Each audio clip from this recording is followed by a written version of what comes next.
Scientist event for May, which will feature a virtual driving tour of the Fermilab campus. My name is Rick Polad, and I'm an education facilitator here at the lab. Our tour guide today will be Laura Paterno. We are pleased to have with us our site experts, Dr. Alex Perloff and Cindy Joe, who will join Laura to answer your questions following the tour. It is now my pleasure to introduce Laura Paterno. Laura is a computer scientist who worked on the D0 experiment and is now part of our EPE office working as an education facilitator. She will guide us on a driving tour around the Fermilab campus. During the tour, put your questions in the chat and one of our experts will answer them after the tour is finished. Laura, it's all yours. All right, good afternoon, everyone. As Rick said, my name is Laura, and I'm going to be your tour guide today as we take a drive around the lab complex. Due to the amount of time it takes to get to parts of the lab, the video has been shortened a little bit to account for that. So be sure your seatbelts are fastened, and let's begin our tour. So let's begin with an overview of Fermilab.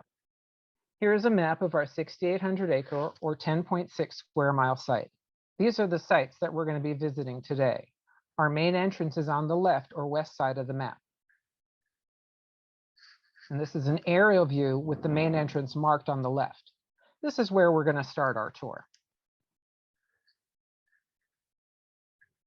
So we're going to begin driving under Broken Symmetry, a sculpture designed by our first director, Dr. Robert Rathbone Wilson, who had a vision for the lab that still shapes what we do here today. The sculpture is made from the steel remnants of a decommissioned Navy aircraft carrier called the USS Princeton. The sculpture weighs about 42,000 pounds or about 19,000 kilograms and rises about 50 feet or about 15.25 meters above the road at its apex. Ordinarily, we would stop at that guard booth to show our credentials to enter the lab, but for this video, we had special permission to drive right through. Ahead and our right are some of the buildings in our neutrino area, but we're going to be visiting that area later. Fermilab was founded in 1967, and our site contains most of the major Midwest ecosystems, and in 1989 was designated as a National Environmental Research Park, one of only 6 across the country. About 1/6 of our site is restored tall grass prairie, and we are driving through a portion of that prairie right now. As you can see on our left, there is some of it.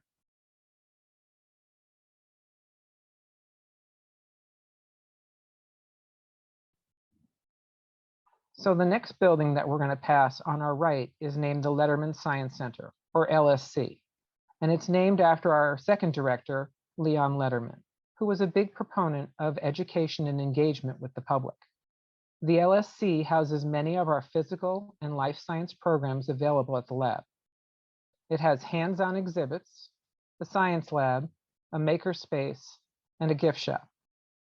In addition, we host classes, field trips, and tours for both students and the public. You may have noticed that the road has been curving a little bit since we entered and continues to curve through this wooded area that we are approaching. Dr. Wilson's vision for the lab was not only scientific excellence, but also stewardship of the land, aesthetic beauty, fiscal responsibility, and equal opportunity. Because of his passion for the environment, he directed that as much as possible of the original wooded area on site be preserved. Several of the older trees in this wooded location were spared by curving the road as it curves right now.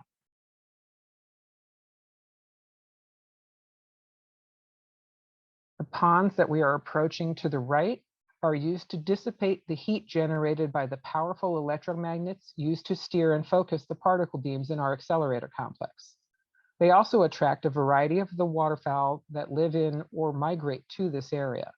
When the Tevatron was running, the pond was almost full every day with birds resting in the warm, frequently steaming water.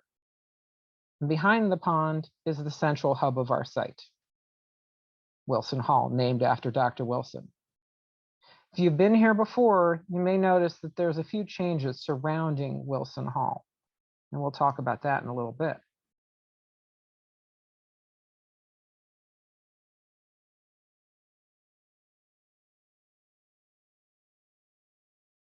So as we turn towards Wilson Hall, you can see Aqua Alefune, which is a sculpture built by Dr. Wilson as his parting gift to the laboratory. Wilson Hall, our central building on site, is 16 stories high and contains offices, laboratories, remote experiment control centers, an art gallery, meeting spaces, and a cafeteria. It is also attached to the Ramsey Auditorium, which seats over 800 people. The auditorium is used for physics lectures and conferences, and it is also used for a public lecture series and art events. You may notice that you can see through the building from one side to the other. Most of the office spaces in the building are actually located on either the left or right-hand side, and there are some higher floor crossover points. The central part of the building is an open, airy space called the atrium that goes from the first floor all the way up to the 16th floor. And we're going to take a brief opportunity now to go inside and look out from the atrium facing towards where we just drove. The footage was recorded by Ryan Postal of our Creative Services Department, and we'll see more of his work throughout the tour. You may notice an interesting shape in the grassy area right outside the window on the ground. This is the Fermilab logo. It was designed by Dr. Wilson and artist Angela Gonzalez, who was our 11th employee. It is based on 2 of the electromagnets we use to control our particle beams throughout the lab. The parallel lines represent a dipole magnet, and the 4 curved lines represent a quadrupole magnet. The dipole magnets steer the beams, and the quadrupole magnets focus the beams in our accelerators throughout the lab.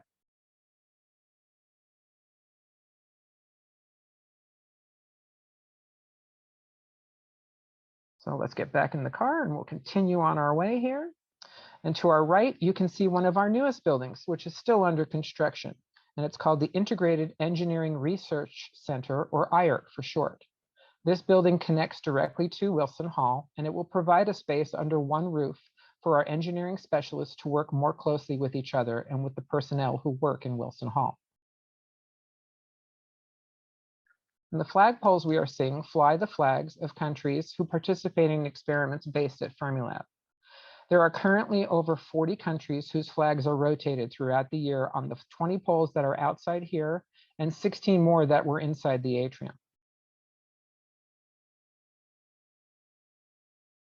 We'll take another look over at Wilson Hall before we continue towards the west side of Wilson Hall.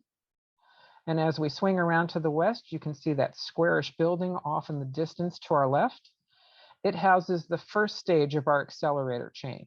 The particles for our beam are created using hydrogen gas and an ion source. They are then extracted through a hole the size of a cello string in our 11.5-foot, 3.5-meter long radio frequency quadrupole, or RFQ.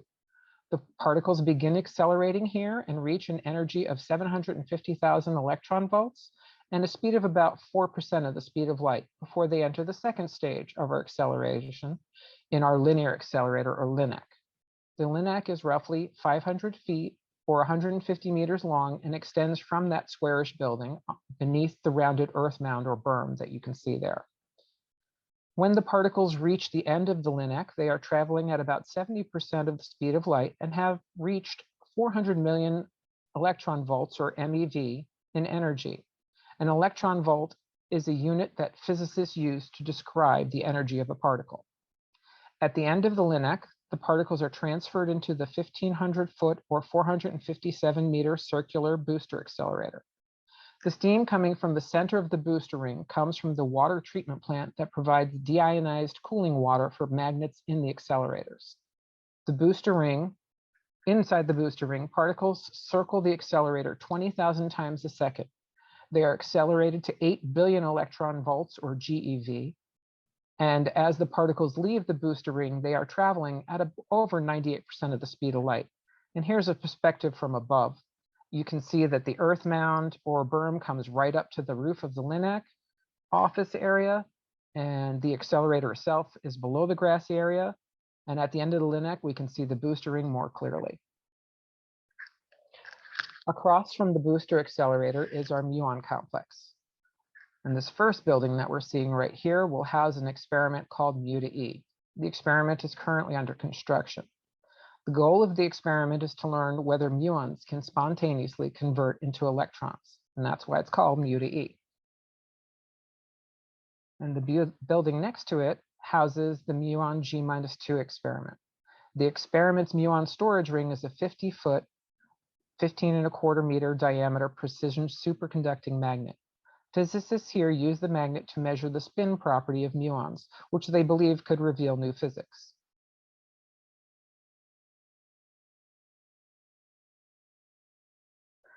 So you can see from the map now how far we have come. We still got a long way to go. So let's continue our drive towards the biggest accelerator on the site. It is 4 miles or 6.4 kilometers in circumference. And this is where both the main ring and the Tevatron were located. The main ring was originally the highest energy accelerator on site at Fermilab. It was superseded by the Tevatron, the world's first superconducting accelerator, in the early 80s. They are both located approximately 30 feet or about 9 meters below the berm. And you may notice pipes running above the berm covering the accelerator tunnel as we pass over it. And there they are. These pipes contain both helium and nitrogen in liquid and gas forms, which was used to cool magnets in the Tevatron. And inside the main ring, which is where we are now, is the first prairie restoration site of the lab that Dr. Robert Betts of Northeastern Illinois University helped to establish and maintain. And we're looking right at it right there. And this new construction that we are seeing to our left is for our big new accelerator project known as PIP2, or the Proton Improvement Plan. PIP2 will replace the existing LINAC that we just saw and be the foremost facility in the world for particle physics research using intense beams. Protons from a hydrogen source will be formed into a beam and accelerated by superconducting radio frequency cavities built at Fermilab. Particles will go from 7% of the speed of light to 84% of the speed of light when they exit into the booster ring. When the new accelerator turns on, beam power will be roughly 1.2 megawatts. A later upgrade will bring it to 2.4 megawatts. PIP2 is being built with significant international participation, which makes it a first of its kind collaboration on accelerator technology for the Department of Energy. This new accelerator will enable the production of an extremely intense neutrino beam, an essential component of our flagship deep underground neutrino experiment, which is also known as DUNE. And we're going to hear more about DUNE when we pass by the on-site experiment area. And here is some aerial footage over the PIP2 construction site.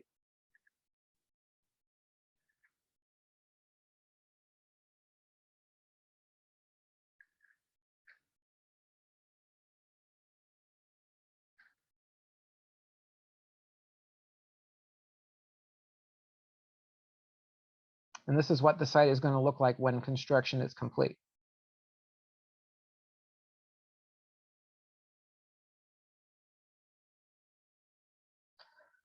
And now as we continue to our left, you can see the east side of Wilson Hall and the back of the new Integrated Engineering Research Center building.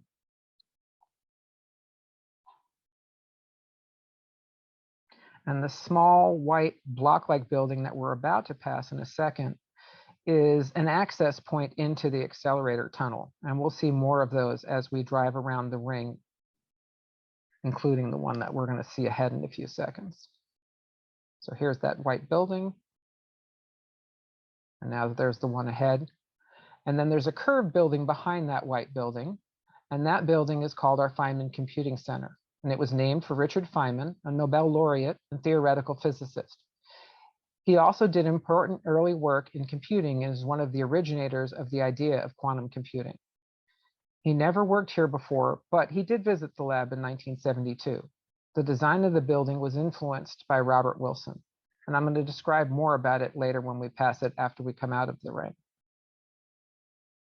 We're about to pass some big orange tanks, and those were once filled with helium gas, which is one of those gases that was used to cool our superconducting magnets in the Tevatron. That gas was actually liquefied on site before it was used for cooling purposes. We're now approaching the Illinois Accelerator Research Center, or IARC, and at this facility, scientists and engineers work side by side, with industrial partners to research and develop breakthroughs in accelerator science and technology and translate them into publicly available products and services. Building and testing new accelerator technology is done in this part of the IARC here that we're looking at. In addition to attracting new private industry partners, that it'll also help to create new high-tech jobs. The IARC is also collaborating with local universities and serves as a training facility for a new generation of scientists and engineers and technical staff in accelerator technology. And here's an aerial view of the IARC heading south. The lab was awarded Leadership Energy Environmental Design Gold certification for features such as a geothermal heating and cooling system and a green roof. And behind the IARC building, we can see the large-scale prairie restoration area that was led by Dr. Betts.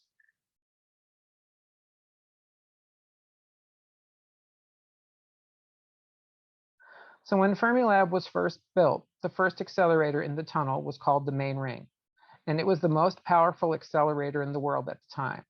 Its designed energy was 200 billion electron volts, or GeV, but it eventually accelerated particles to almost 500 billion electron volts. By 1985, the Tevatron had replaced the main ring as the most powerful accelerator on site. The Tevatron was named after its design energy of 1 trillion electron volts. It directed the beam using superconducting magnets. Protons circled the ring clockwise, which is the direction we are traveling, and antiprotons circled the ring counterclockwise. The two beams collided in the centers of two detectors, CDF and D0. The CDF experiment was located where that IARC building now stands, and we are currently heading towards the D0 experiment. The crowning achievement for both experiments was the 1995 discovery of the top quark, one of the fundamental particles of nature. And we've driven about halfway around the ring to the D0 assembly building at this point. And inside the blue building that we're going to see once we get to the other side here is a 4-story detector that captured data from collisions of proton and antiproton beams, and about 10 petabytes of data were collected over a span of 26 years by this experiment and are housed in the Feynman Computing Center that we saw earlier.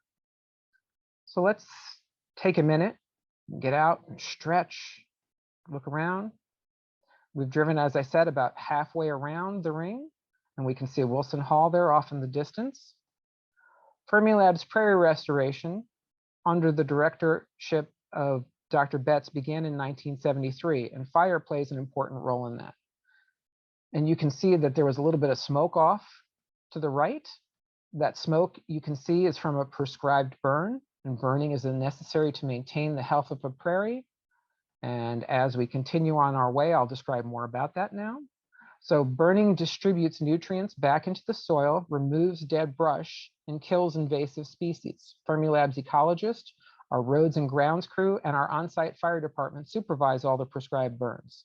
The crew is currently creating a fire break around the area to be burned, and we're going to keep an eye on that as we go throughout the rest of the site. This red barn we are passing is one of many original barns on site, and it's currently being used for storage right now. You can see the burn off in the distance there.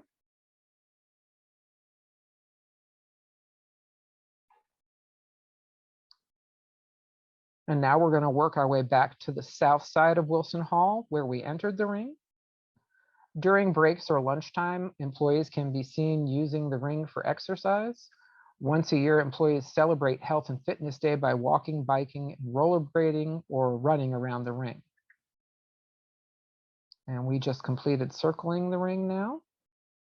And we're going to exit the main ring and Tevatron area and drive past that booster ring that we drove past to go in. And we're going to drive past our muon experiments in a few seconds to head towards our neutrino experiment areas.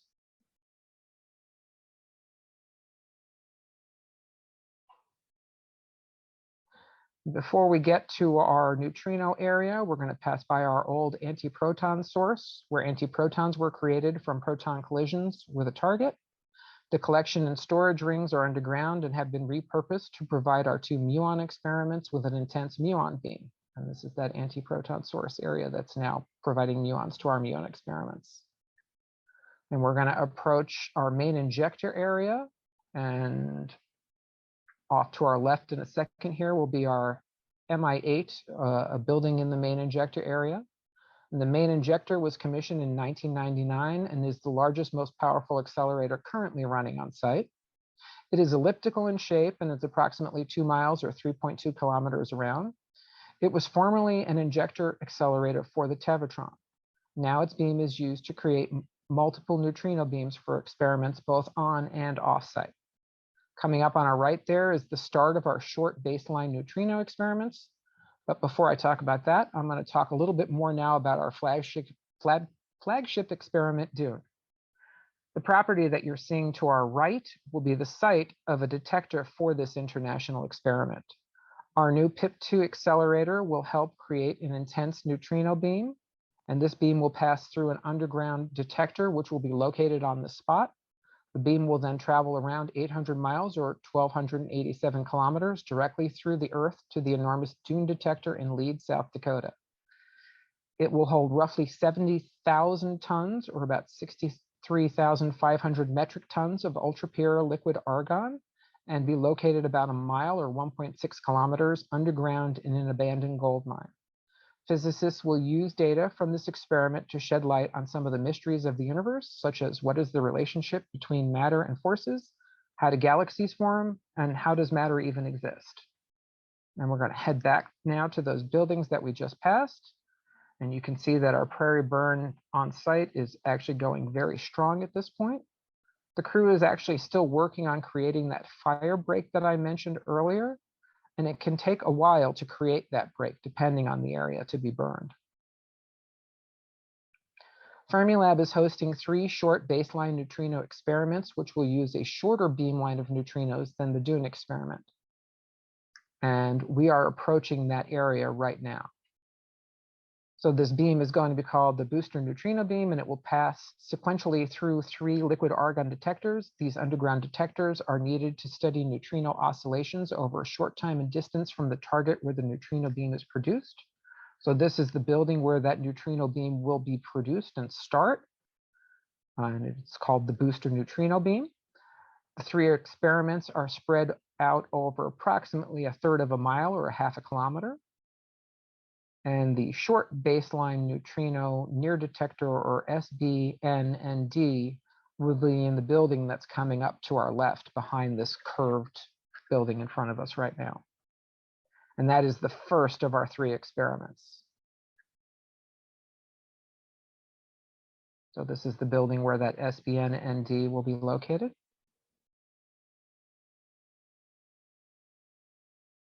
And we're going to drive past it and continue on towards the area where the next 2 detectors are located. So this building on our right is called the Liquid Argon Test Facility. And the second detector in the beamline is actually located in here, and the experiment is called Microboon.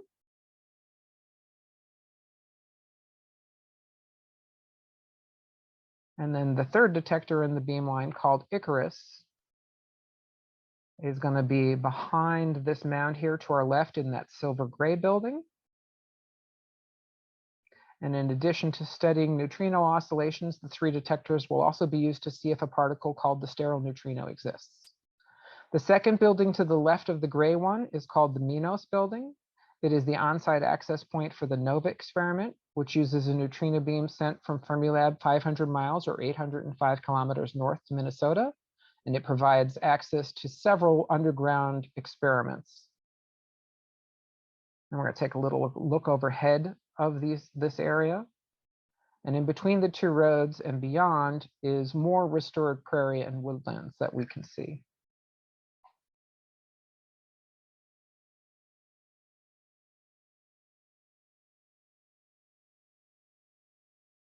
And the map now shows exactly how much we've actually traveled. And we're going to continue on our tour, heading east from Wilson Hall towards the IARC building that we passed on the inside of the ring. And you can see that prairie burn is still going. And they're still creating that fire break around the perimeter of the inside area that needs to be burned.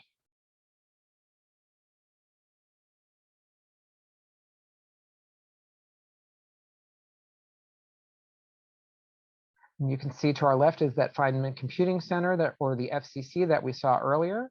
The FCC houses part of our vast amount of experimental data from CDF and D0 and other experiments. The data is stored on magnetic tapes, which are accessed robotically. We have over 100 petabytes of data already, and we have the capacity to store over 600 petabytes worth of data. The blue and orange buildings we're seeing now are part of our industrial building complex, and I'm going to talk about that in a minute. We're approaching the IARC building now from the outside of the ring, and we can see that they will have a spectacular view since most of that is glass windows that they can look out and see it. And I mentioned that the IARC has a green roof earlier, and it's right above the blue portion of the building that we're seeing right now. And actually, there is an image of it that shows what the green roof looks like on top of that blue building. The orange building that you can see right here was part of the CDF experiment that I talked about before. And across the street here is that industrial building complex.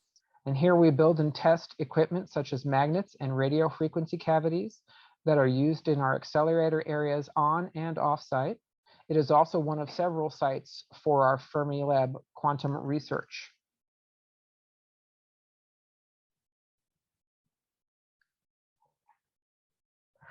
So ahead is another Robert Wilson sculpture called Tractricious that's made from leftover stainless steel cryostat tubes that were used in the Tevatron construction.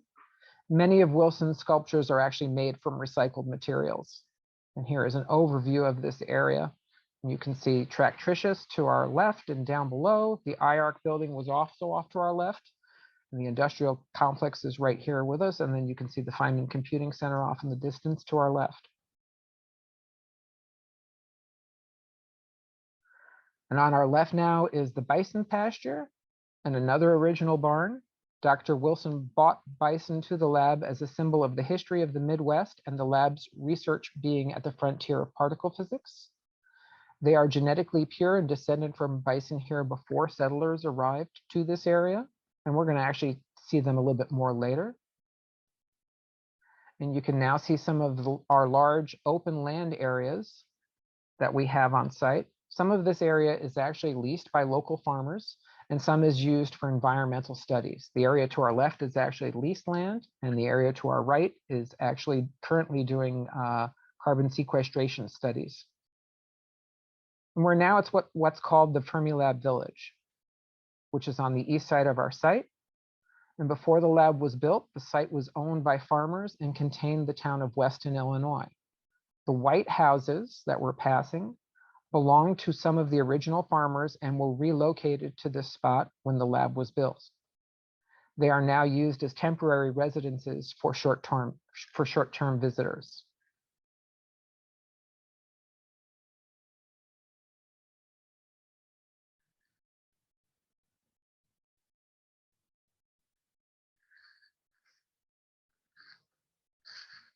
And on our right there is where the town of Weston was located. So you can see part of the start of one of the houses there, and then you'll see a bunch more buildings behind.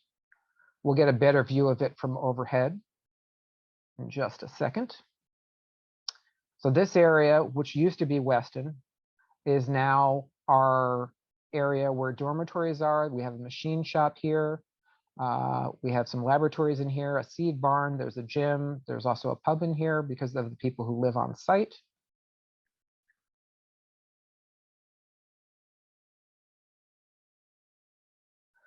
And we're going to continue now.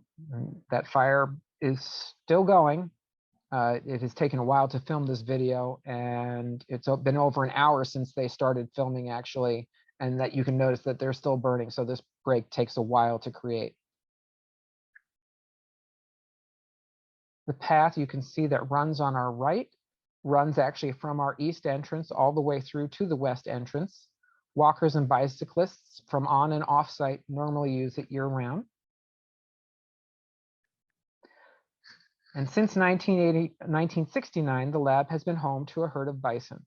The lab auctions the yearlings annually to keep the herd self-sustaining. Although there is a barn, the bison prefer not to use it. They prefer to be outdoors.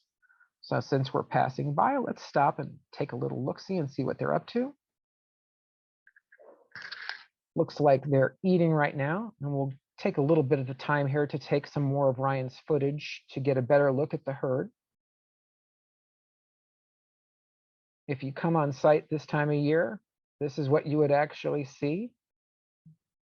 The baby bison out in the field, running around and playing.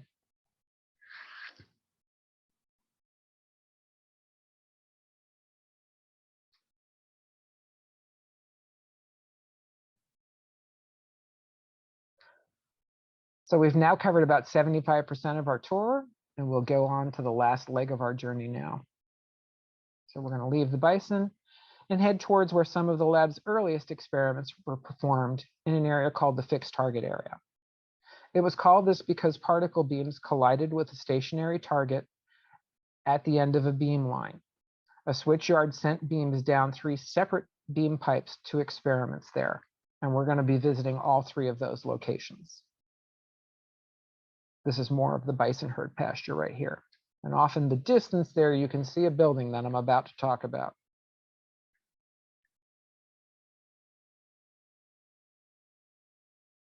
So that building is called the Proton Pagoda. It once housed the control room for the proton area experiments. The proton area is the easternmost section of that fixed target area that I was talking about. And the bottom quark was actually discovered in the proton area in 1977. You may also notice that the building staircase are shaped actually like a double helix. It's hard because we were passing by very fast, but they are actually shaped like a double helix. And we're now going to drive between 2 beam lines in the fixed target area. So you can see the berm off to the left, and then there's another one off to the right, which we won't be able to see. The berm on the left heads to the westernmost target area called the Meson Lab. The one to the right leads towards the central target area, which was our neutrino area. A beam of particles traveled through pipes embedded below the berms into both of these areas. And the building with that curved roof to the left housed experiments and has been since repurposed into our Fermilab test beam facility area. Researchers from around the world come here to test detector components. You might actually notice that there's a little bit of smoke going on behind that building. This is actually another prairie burn, but it's actually not being conducted on site. It's being conducted at an area somewhere north of the property offsite. You may notice that we have some very unusual power poles that we are passing. These were actually designed by Robert Wilson, and they are known as the pi poles on site because they resemble the shape of the Greek letter pi. They were originally made of wood, and after 40 years were replaced with the stainless steel versions that you see here. And we're now going to head to the central target area in our fixed target area, which is called our SIDET area. So we are now in that area. It's short for Silicon Detector Facility. And we are behind the SIDET area right now, looking at something called the bubble chamber, which is going to be coming up to our left in just a second. The buildings surrounding the bubble chamber contain clean rooms and labs for developing silicon-based components for detectors and telescopes. Small components to large-scale assemblies built here are used in experiments around the world, including at the South Pole. The 15-foot bubble chamber, which is also about 4.6 meters, was the largest chamber in the world. So ahead now, we're seeing the FAST facility, which stands for Fermilab Accelerator Science and Technology Facility. It's the home of IOTA, a small innovative accelerator used for testing accelerator design concepts. And to our left is that SIDET building from the front. The geodesic dome there at the end covers a high-ceilinged assembly area where the dark energy survey camera, DCAM, was built. The 570 megapixel camera is mounted on the Blanco telescope in Chile. In each snapshot, it is able to capture light from over 100,000 galaxies up to 8 billion light years away. And that's where it was built, inside that building right there. And we're now going to drive behind that Mason area that I talked about towards that test beam facility.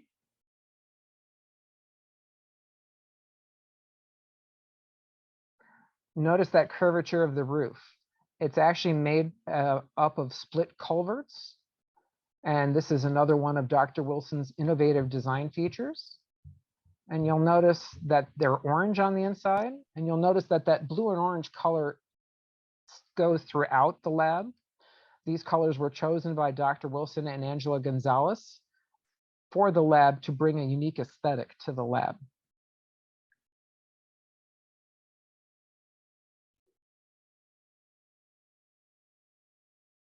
So the last site that we're going to see off to our right in a few seconds is our Fermilab Fire Department. We employ 18 firefighters who work in 3 shifts.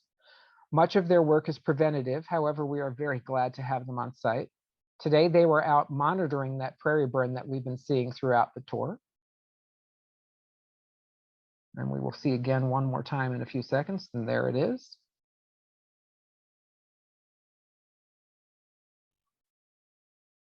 So we've now finished our tour, and we're going to end by heading back towards Wilson Hall.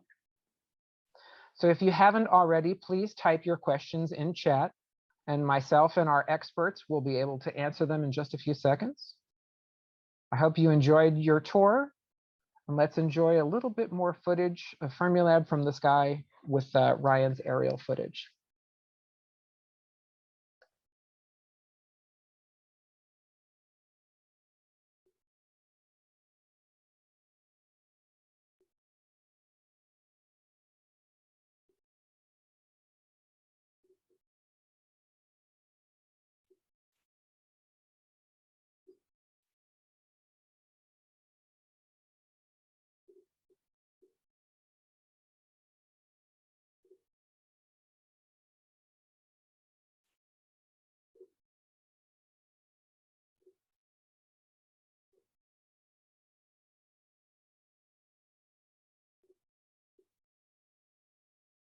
Thank you, Laura, for that great tour. It's now my pleasure to introduce our guest site experts. Cindy Joe is an engineering physicist in Fermilab's neutrino division. She got her bachelor's degree in physics and became a licensed senior nuclear reactor operator at Reed College in Portland, Oregon. After starting at Fermilab, she worked as a particle accelerator operator for 7 years before taking her current role working with experiments studying neutrinos, the tiny particles that might hold the answers to some of the universe's biggest mysteries. Cindy is a frequent and deeply passionate contributor to Fermilab's educational outreach programs and currently lectures in Fermilab's Saturday morning physics program for high school students. Dr. Alex Perloff is a postdoctoral researcher from the University of Colorado Boulder and a member of the Compact Muon Solenoid CMS collaboration at CERN. He received his BS in physics from UCLA and his PhD from Texas A&M University, working on a search for the Higgs boson. As a graduate student, he also spent a great deal of time working on jet energy calibrations, both for current analyses and for detector upgrade projects. Today, Alex's research focuses on searches for supersymmetric particles, as well as other exotic models of physics. He also works on the upgrade of the CMS L1 trigger system, focusing on track reconstruction and track-based objects. Cindy and Alex, will you start by telling us a little bit about what your jobs entail at Fermilab? Cindy? Sure. Thanks again for the great introduction, Rick. Let's see. I think that on an everyday basis, I view my job as an engineering physicist as sort of facilitating communication and allotment and just sort of making sure that everybody talks to each other in like the same language. I sort of kind of work between the different groups to make sure that the technical people are speaking, in ways that the scientists can understand, vice versa. There's a lot of making sure that facilities are managed and kept up for the experiments to get all the data that they need to collect. And so on a daily basis, I think I may be going to a lot of meetings. I may be going 350 feet underground to the underground areas that I manage. I may be, wearing a hard hat, emptying buckets of water. I may be speaking to a group like you guys. So that's kind of every day is different. Great, thanks. Alex? Yeah, so again, thank you for the wonderful introduction. So I think you can get a sense from both the video and what Cindy said that these types of experiments take a lot of people with a lot of different expertise. I sort of sit at the end of this whole chain after the collisions have happened and all of the data has been collected. I sit at the end and analyze that data and try to pick out what are the new pieces of physics that we haven't seen before in that data. So you can think of me as a data scientist with a bent towards particle physics. I also do a lot of computer science projects and things like that. Great, thank you. And now Alex and Cindy and Laura, if you guys are ready, we'll take some questions with lunch. First, has the Tevatron been completely dismantled? Could it be improved and rebuilt? Go, Cindy. Take that one. So when I started as an accelerator operator in 2010, we were still operating the Tevatron for another year. So I kind of came in right before the end when we were still doing proton-antiproton collisions. The Higgs boson had not quite yet been discovered, although we were getting very close. It was in September of 2011, if I remember correctly, that we officially shut it down in terms of we turned things off. However, a lot of the infrastructure still remains. It's still kind of sitting in place.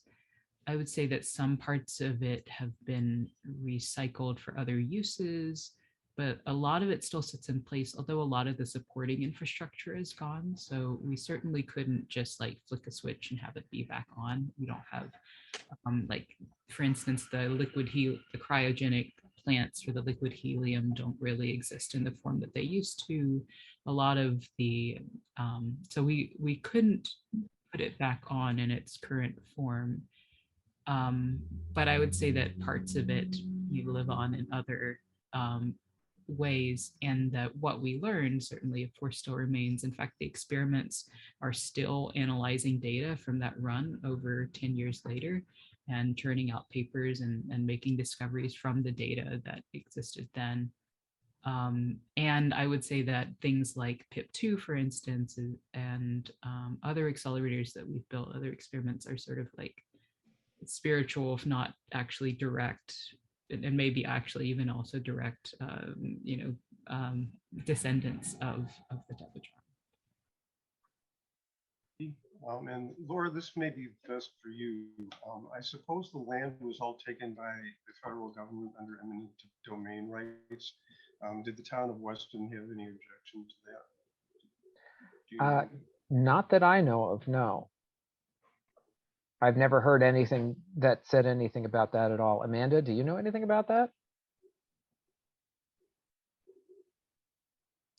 I was actually just thinking that, and not that I've heard either. And, a lot of the buildings were repurposed and moved, and there's an acknowledgement to the original village there. And didn't they have didn't they used to have reunions and stuff on site? They still have reunions. I know some Yeah. of the families still come back on site, because I've actually given tours to several grandchildren of the original farmers who lived on the property as well. Yeah. Heard our historian Valerie Higgins talks about this a bit. She interviews families and talks to them, and they do have these regular reunions. And I don't want to take anybody's words, but I remember Valerie telling me about an anecdote in which someone talked about how they kind of felt like if Fermilab didn't, a descendant, they felt like if Fermilab didn't come in, sorry, it's quite loud here. They felt like if Fermilab didn't come in and do what we did with the area, that it would probably all be like developments and strip malls and housing, and it would be quite different than it is now, but maybe in a way that they feel like was not, I don't know, they appreciated that we sort of like preserve the land. Yeah, and I'll look and I'll see if I can find that in the website, and I'll put a link in the chat to some of that too. Great, thanks, Amanda. For visitors, are guided tours available of some of the experiment buildings or only Wilson Hall? And are there cafes on site? All righty. So currently the only building that is open on site is the Science Center. Wilson Hall is not open right now. There will, when Wilson Hall opens, be guided tours. It probably will not be immediately, though. We're still working on how those tours are going to go. So that's going to take a little bit of time to get into place, but it depends on when Wilson Hall opens, when those will be up and available. But you can come on site to the Science Center. You can go over to the Bison and see the Bison. You do want to check the visitors guidelines for where areas are that you can't go and can. And we have maps that are available at the Science Center as well that show those things. Yeah, and I put a link in the chat too for everyone that's interested. Great, thanks, Amanda. Who provides electric power for the site? And could a small nuclear reactor be built on site? I know ComEd provides our power on site. We actually have our own separate substation that comes in, but we get power from ComEd like everybody else in the surrounding area.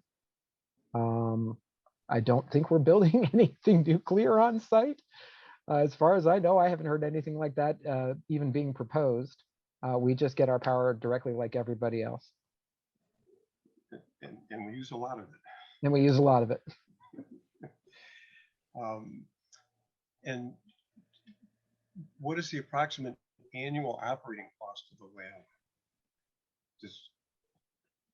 Do any of you have a guess? I know our typical budget for the whole Yeah, lab. I don't think any of us would have that number, though. I'm sorry. When do on-site guided tours begin? Do we know? We don't have a date yet. We are working on it though. Okay. And like I said, I also said that I'm happy to send an email out when registration opens. But for those of you that are joining us like from a distance, please, like we're still gonna offer, virtual visits too, because this has been a really nice way to connect with people that couldn't typically be at the lab. Cindy, when will the Dune experiment be ready? When will the cross-country, she actually says, when will the cross-country neutrino experiment be ready? Alex, I feel like you may actually have the numbers for this more recently. You were saying these numbers to a lot of important people. I actually don't have the dates off the top of my head. I know it's going to be staged. Yeah. Go ahead, Cindy, sorry. I feel like it's on the order of 2026-ish. 2020, the number I have in my head is 2027. I know that's so that's going to be when the first detector opens up, and they're going to continue to fill. So actually the FAR detector is made out of 4 gigantic storage containers for liquid argon, the 4 different detectors actually, and they're going to fill them in sequence. And so they're currently constructing the I would call them collision halls, the dugout chambers where these big, what we call cryostats, are going to be located. And they're going to then construct the cryostats in place and fill them with liquid argon, and they're doing that in sequence. So when you say when will Dune be fully operational, I think that's in the 2030s. Okay. The question is, how much time should be allocated for a first-time visitor to the lab? And that's two parts of that question, now or when things are open. So it kind of depends on what you're going to visit. If you're going to visit outdoor versus indoor stuff. So if you're going for outdoor stuff, you want to allocate time to visit like the natural prairie areas. We actually have an interpretive trail area. You can walk through some of the woodland areas on site, and you can also go over and see the bison. So that depends on how long you want to be outside and what time of year it is and how hot or warm or cold it is. For going inside the LSC, I would say easily probably about an hour to get through the LSC. There's 4 separate rooms in there, so it takes a while to go through them all. Doing a tour of the building itself, once it's open, that's usually around an hour and a half to 2 hours. Okay. I think that got everything, right? Yep. And for Alex or Cindy, how do you direct the neutrino beams, considering they don't interact with the electromagnetic force? Yeah, that's a great question. I guess that's in my wheelhouse. Clearly, you picked up on this idea that if you have a neutrally charged particle, an electromagnetic field is going to have basically no effect on it. So if you want to bend your beam one direction or another, or focus it, you can't do it electromagnetically. The clever way that we get around this is what we do have a lot of control over is exactly how we produce the neutrinos. So the neutrinos, as I think was mentioned by Laura in this tour, are produced using the accelerators. So we start out with protons in the form of a bottle of hydrogen gas, actually, and then we through a lot of, we could give a whole nother talk about this, but through a lot of maneuvers, this hydrogen gas is eventually turned into protons, which we accelerate using the accelerator chain to fantastic speeds, and then impinge them onto targets. The different beam lines use different ones, but in the case of our neutrino experiments, they're either made of beryllium or carbon. So the high energy protons come in, hit the target, and then other stuff comes out. This is typically in the form of other particles which do have a charge, such as pions and kaons. And then those decay into, they're not very stable, and they decay into other products, including neutrinos. So what we actually can do is control and focus electromagnetically using these incredibly cool and powerful electromagnetic focusing horns. We can control and focus the beam of those pions and kaons, and then when they decay, the neutrino beam itself is also somewhat focused. It does diffuse out over time, sort of the way that a flashlight beam might. And so at our near detector and on our far detector, the beam is going to have a very different size. But that's the gist of it, is we control the products, we control the predecessors of the neutrinos themselves. Yeah, that's pretty amazing. Are any microscopic black holes created by the accelerator experiments? Sorry, can you repeat the last part of that question? Are any microscopic black holes created by the accelerator experiments? Oh, I wish. So we actually have analysts that are looking to see if we could create black holes. This is typically taking place at sort of the sister laboratory to Fermilab at CERN, where the current highest energy accelerator is located, the Large Hadron Collider. There are some people that are looking for the remnants of microscopic black holes. We haven't seen anything yet, but if we were able to create them, that would be very exciting and very illuminating. So stay tuned. Stay tuned. Yeah, well, good luck with that. Are there any reference books that describe how to read the collision artifact trails? Yeah. I mean, I'm sort of going to stay away from the physics textbooks that undergraduates might read in their studies. There's all sorts of lectures by physicists like Richard Feynman, which do talk about how early bubble chambers and how we read them and what types of particles are produced, what types of physics we're looking for. And so I might start, look for books by Richard Feynman or Brian Greene. Does a lot of sort of popular science, how to read particle interaction books. Okay. Yeah. Great. How or who decides what experiments would occur at Fermilab versus other particle accelerator labs? And how is the budget allocated for those experiments? Is it government funded or privately funded? So I'll try to tackle this one, and I'll loop in Cindy whenever you feel you can provide some clarity. Please do.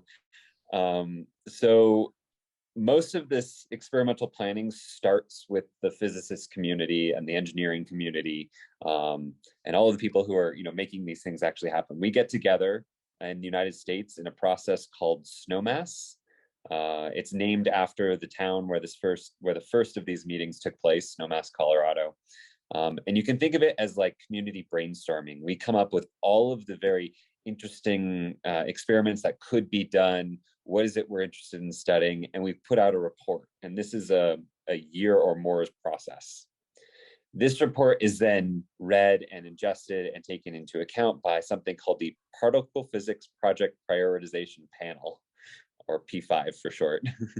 And they come with their own report prioritizing what should be built or worked on by the United States. What should we spend taxpayer money on?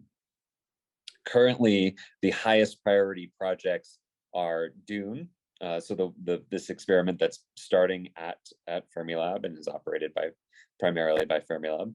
And then the Large Hadron Collider, where Fermilab has a huge cohort of scientists and a huge impact on the science being done at the Large Hadron Collider. Now, as I indicated before, and as you might have guessed, high energy physics is I think mostly government funded. Now, not just by the United States. You'll notice that, as Laura stated during the tour, there are 40 other countries that participate in experiments at Fermilab.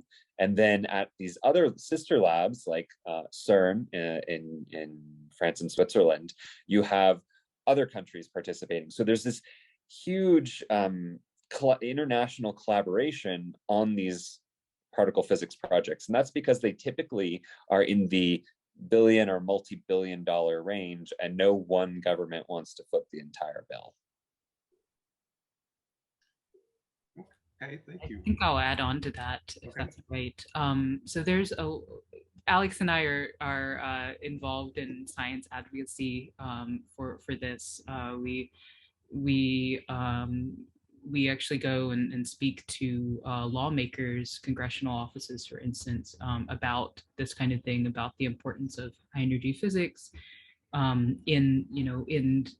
for the economy, for the world, for education, for scientific discovery, and we kind of like advise them and talk to them about why these things are important and why they should be allocated funding, and and how much by our estimates. So the congressionally, a certain amount of money is advocated for, or is allocated, for instance, to the Department of Energy. A certain amount might be advocated to the National Science Foundation. Individual universities might do something. As Alex mentioned, many other countries will pledge either money or stuff, for instance, some sort of expertise, and pledge to build a part of the machine or something of that nature. So it's really very much a community and international project. Most of these just are really due to a lot of people doing a lot of work. It's very rare for anything to be, a singular focus. And if it was, it would probably be a smaller scale thing. And to add on that, I think there, we try to track where all the money is going within the United States, that money designated for particle physics. And I think we have researchers and or some impact in like 48 of the 50 states. So this really is a countrywide effort. Yeah, and the money allocated to Fermilab directly, I think somebody was asking, part of that gets allocated to the Fermilab Research Alliance, which is a consortium of universities, and that is what pays our budget. So it doesn't go directly to Fermilab, it goes to that Research Alliance, and then it comes to us who work at Fermilab. We only have time for one more question. So if one of you could address what is the purpose for the Dune experiment, what research is it doing, and what is it hoping to find? Some combination of us, Alex, I guess. So let's see, the purpose, it was the purpose and what Dune is trying to find. Yes.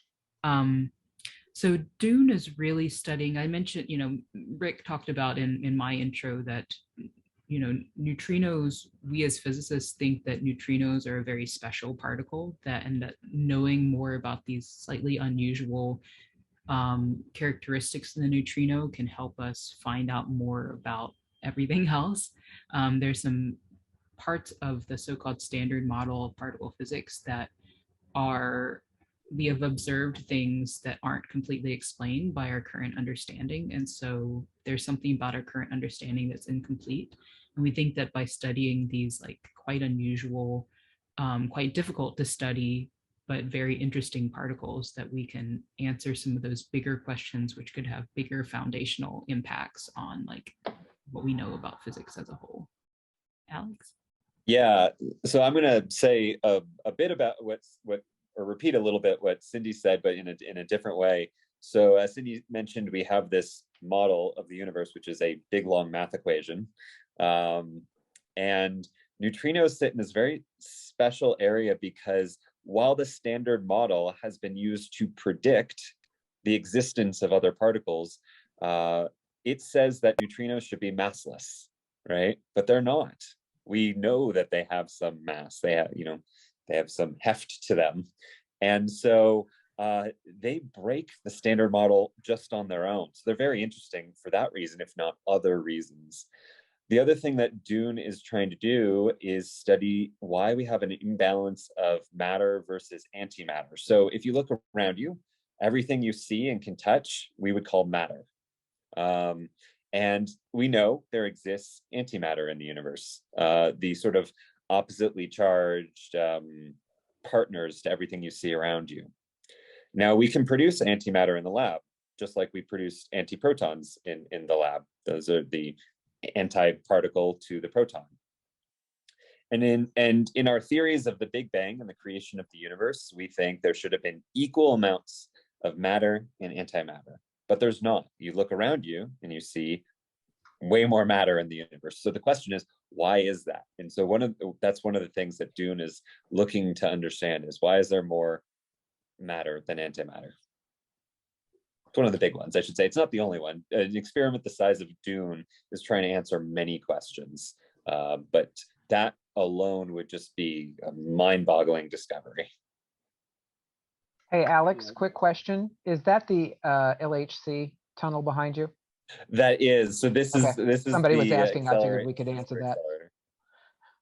Sorry about that. Go ahead. Go ahead. Somebody was asking. I figured we could just answer that one real quick too. Yeah, I was very quickly looking for a picture, a sciencey picture to put behind me, and this is the one I had. So this is the LHC, and the experiment that I spend most of my time working on is on the LHC beamline. As I said, Fermilab participates in a lot of CERN experiments as well. There's this huge trade of expertise and effort and participation among the two laboratories. So I work at Fermilab, but on an experiment called the compact muon solenoid that's on this beamline. Okay. Well, that's all that, unfortunately, all the time we have for questions. The There are several links that Amanda has put into the chat, so you can get more information from that. And if you would like more information about anything you've heard today, check out the Fermilab website at fnal.gov. It's loaded with information about our scientific research, our arts and lecture series, and our educational opportunities. And we have many virtual events on there and resources that can be accessed through that website. These Ask a Scientist presentations are also recorded, and they are also available on the website. We have a presence also on many social media platforms like Twitter, Facebook, and YouTube. And on our website, you can check out the visiting guidelines for when the lab will be open and what you can see. My thanks to our site experts, Cindy Joe and Dr. Alex Perloff. Also thanks to our tour guide, Laura Paterno, and our senior education program leader and behind the scenes Zoom guru, Amanda Early. And thanks to you all for being here today with us. We hope to see you at some of our summer events. Have a great afternoon. Thanks, everyone. This was a lot of Thank fun. you.